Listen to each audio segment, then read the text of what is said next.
How glass was traded, made, and was used throughout the Silk Roads by Gavin.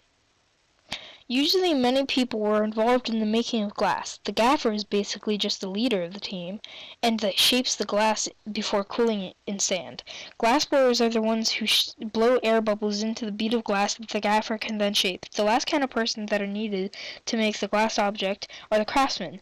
They shape the shaped glass into what the desired object is.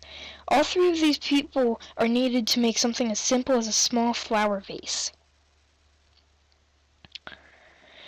On the Silk Roads, glass was treated as the rarest of jewels because it was beautiful, it was lighter than most materials, and it could be shaped like no other material, a small puff of air.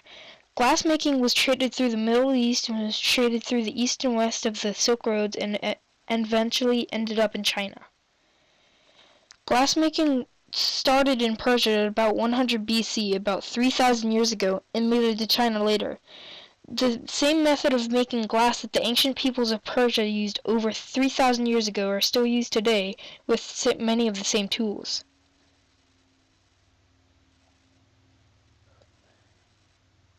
Glass was made in Baghdad and was the main product to be sold there. It was also transported along trade of the Silk Roads. The Dome of the Rock was one of the first buildings in the world to have stained glass windows. Glass was very expensive along the Silk Roads because it was very easily broken, so it was harder to get a hold of than most materials, and it was very hard to make, therefore expensive. To make glass, first the ingredients lime, soda ash, and sand are added and mixed. Then the ingredients are heated to 2,500 degrees Fahrenheit. The glass blower takes the molten glass out and blows into a small bubble into the glass. Then the shaper, or gaffer, shapes the glass into whatever shape they're making it into. The craftsman then finishes it off and makes it into the desired object.